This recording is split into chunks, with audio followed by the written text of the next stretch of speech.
backstage party. But the second tour that we got backstage, we walked in and there was Van Halen Power Station. They had video games all around, kegs of beer that they were like wrapped in foil or something. They looked like UFOs. And wow. They had a big sign that said Van Halen Power Station and big tub like the fireman tubs, like horse troughs. I remember that, with drinks in them and stuff. And everybody's just having a party. Everybody's partying and, you know, they're hoping the band comes out. And I don't remember if they came out then, but that was the year we were invited to the hotel across the freeway. And that was a hotel floor of craziness. Wow. Okay. What year was that? That was the Fair Warning tour. So whatever year that was. And I know that because a friend of mine that, I contacted to get some information about the incident because I reached out to people that I still know and said, what do you remember about this? And the girl Vivian that I write about sent me her pass. So she sent me the Fair Warning pass that was signed. So I'll go, that was Fair Warning. And I remember Vivian being at the hotel. That was the whole floor. All the rooms were open. Some were shut. Just people everywhere. Loud music, running around crazy. That's where I write in the book about, we're in one of the hotel rooms and we're with Johnny, the sound guy from Shoko, and a couple other of the staff.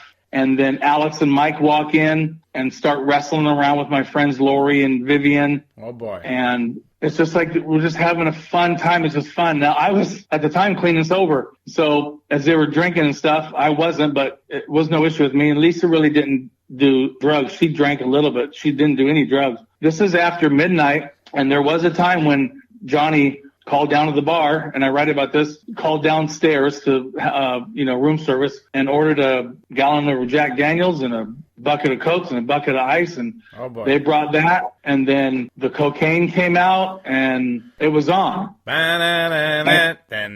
was on. And that's what I write about that in the book, where that's when Eddie came in, and they kicked us out for a while, and Valerie came and got him. Yeah. Everybody's going a little. Valerie came and got him. Yeah. Explain that whole scene. You describe it in the book lovely. Give us, our readers, a little taste of Valerie coming and pulling him out. Okay, so we're in the room, and Alex and Mike are there. The other roadies, some other roadies were there. Everybody's just having fun, and obviously, there were some girls there without guys, my friends, Lori and Vivian. And there were, I think, a couple other girls. But it was mostly us and these people because it was like we knew each other. So we kind of had a room of our own to party in. And it was Johnny's room. They're drinking. They're doing coke. Mike and Alex are wrestling around on the bed with my girlfriends. Not my girlfriend, but the girls that we were with. And right. The coke's being passed around. Out of the blue, Eddie shows up at the door because the door was open. But before this happened, the security guard that took my backstage pass and it wouldn't let me in, he showed up too. And I write about that. He showed up too and saw me sitting there on the bed with Alex and Michael and all these Van Halen people. And his jaw dropped, right? He's like, oh, crap. I go, it's all good. I told you I was with them. Now I'm kind of gloating because I am with them right now. Right? Yeah. And I'm actually just trying to secure the next night in case he sees me. He's like, knows I'm with them. Right. Anyway, we're all doing our thing. And then Eddie shows up at the door and Johnny says, okay, everybody out. I mean, it was like almost instantaneous. Everybody out. I'm like, okay, let's go. And we're like, Eddie Van Halen, he's standing right here. He says, everybody out. And they're kind of shuffling us out the door. And then Johnny says to me, he goes, hey, just hang out in the hallway for a little bit and we'll let you back in. I'm like, cool. We're in the hallway. I don't know how long, not long. And we are in the last room of the hallway and where the hallway turns and goes another direction. But then there's a door for like the stairs, and out of the stairs, Valerie pops out of the door. Dun, dun. And we're like, there's Valerie Bernelli, right? We're like, hey, this is cool. And she looks at somebody, I don't know who it was, and says, where is he? Where is he? Where is Edward? And I don't know why they were kicked out of the room because they apparently knew. They pointed at the door. She knocked at the door. Hide the coke, here's Val. I don't know if she said anything, but in my mind I remember Edward. The door opens. She goes in. The door closes. It's not less than a minute. And here they come. She's got him by the ear. Oh, man. And dragging him off. And like I said in the book, they're laughing. You know, it wasn't like she was like this mean stepmother. They're laughing, and everybody was laughing about it. Like, I took it as, aha, you're busted, right? Oh, yeah. And off he went. And then they let us back in, and then the situation happened with our friend Kim and the roadies. So party on, party back on. Yeah, off we go. So tell us about the backstage pass scenario with the $100 prize with the roadies. Tell us how that worked. So Van Halen passes, some of them have David's signature on them. And if you're the roadie that gives a pass to a girl and Dave ends up with her and he sees his name on it, then that roadie gets $100. Nice. So a lot of roadies pass out passes for a lot of reasons, though. Yeah. Yeah. And then some of the passes are designed to let the crew know that the girl actually didn't just get handed a pass, that she actually paid for that pass somehow. Oh, boy. How did she pay? Yeah, if you look close to the pass on some of their passes, you see a little drawing of a girl that looks like she's got a sucker in her mouth. Oh, my God. So the crew knows, right? Wow. They pointed that out to me. And so she paid with oral pleasures? Or she likes Tootsie Pops. Oh, well, one or the other. So now, What was the wildest thing you've seen in all of these scenarios, whether it's at the hotel or backstage? Okay, the wildest thing I saw. Okay, that party was pretty wild, but right. One of the bizarrest things I saw was we were at the Coliseum still after the show, and Dave's surrounded by just spandex-clad girls pawing at him and stuff. Right. Now, my girlfriend, Lisa, she eventually became one of those spandex-clad girls. Oh, boy. But this night, she was still in jeans and a T-shirt. She hadn't even been exposed to any of it. Right. After that night, and she reminded me of this, she said, after that night, you said, tomorrow we're going to Fredericks of Hollywood and get you some clothes. Wow. So we're in there, and this is all going on. She's in awe of Dave, too, because he was a pretty powerful presence at the time. Of course. Especially if you were female and starstruck, not even starstruck, just lust, right? Right. And all these spandex-clad girls pawing at Dave and oohing and ahhing. And here comes some woman. She looks a little older, not all tricked out in spandex and shiny hair and puffed hair, and comes up, says something to Eddie Anderson, who is always at Dave's side. Yeah. And Dave's drunk. I think it was his birthday. Eddie says something to Dave that I didn't hear. Right. And Dave turns around and faces the girl, and she turns around, and he reaches down between her legs and grabs her crotch. And she walks off, and he's in tow, stumbling away, and they disappear behind the door, and Eddie stands by the door, and we don't see him the rest of the night. Wow. And I was like, wow, the stories are true. Right? Wow, that's true.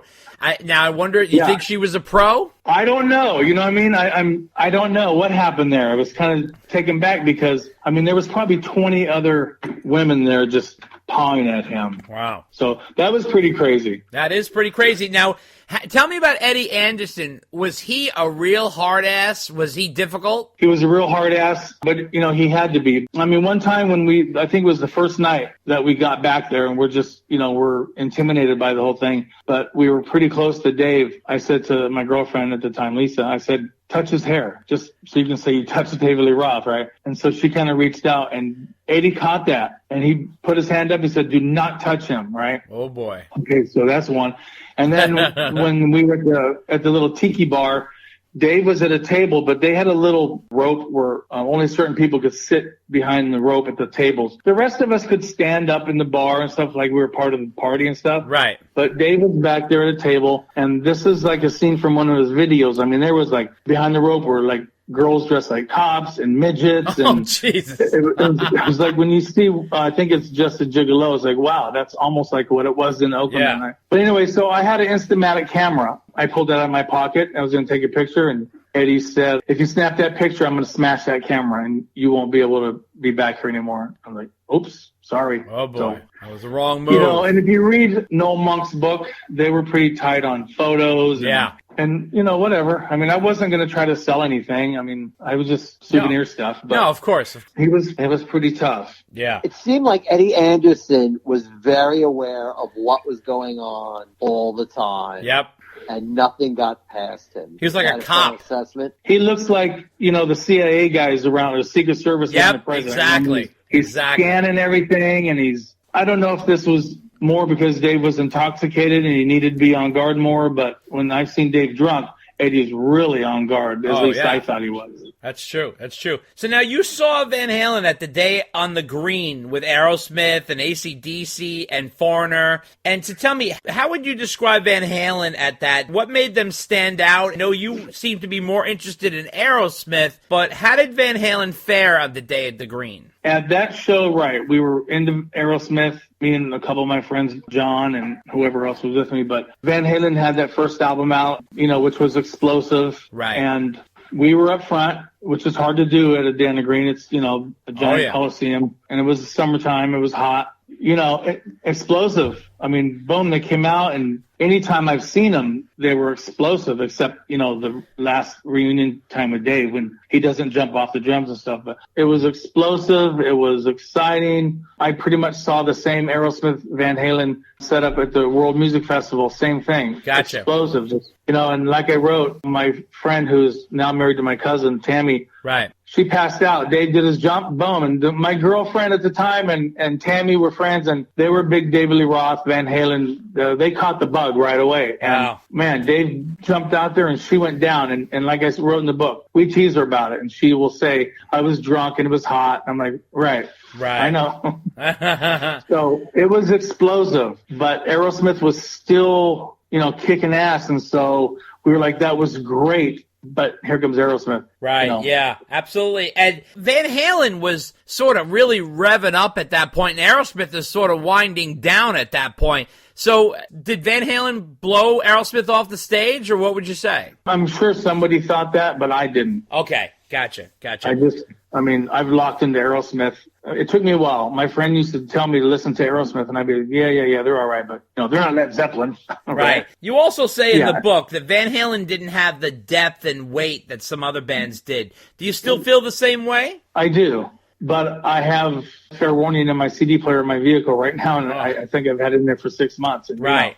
Yeah. And I'll still mix it up with them. Musically, we all know all four were incredible. Obviously, I've heard a lot of people not like Dave singing, but he's not Robert Plant. I think he fit. I do think they never got to the depth and weight that, like, for me, Led Zeppelin or Aerosmith did. And this is Aerosmith to the album Night in the Ruts. After that, I think they lost it. Yeah, right after that, yeah, absolutely. After that, they lost it. Anything they released, anything I heard I didn't really like, and maybe I changed too, because I didn't like anything after 1984 either. Really? So interesting. So now you also described Van Halen, and I thought this was a great description, as charismatic as Kiss.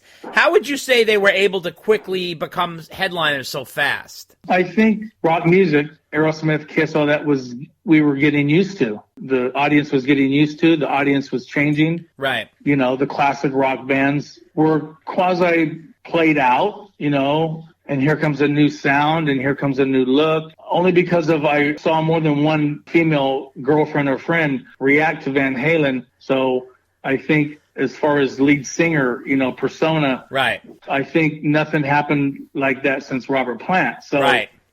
And then if all the girls are head over heels about this guy, then all the guys want to be this guy, right? Right. So, and it adds a bigger party, I guess, right? Yeah. They're out there. They're colorful. I mean, I remember the first time I saw them on their own on a small place, and I noticed stuff, even like their colorful microphone covers, like little details like that. Sure. They were adding they were colorful. That was it. They're more colorful. Absolutely. Now, Van Halen got criticized for their US Festival performance, and you were at the US Festival for Van Halen. How were they received? What was the vibe in the crowd like? It was good. I loved it, actually. And I had it on VHS. Right. I've watched it hundreds of times because I play it in the garage when I'm working out. So I've watched it over and over. I thought it was great, as a matter of fact. I didn't see Dave. I see a lot of people talking about how drunk he was and all that. You know what? I've seen Dave drunk. And I didn't think he was drunk up there. Not drunker than I've seen him.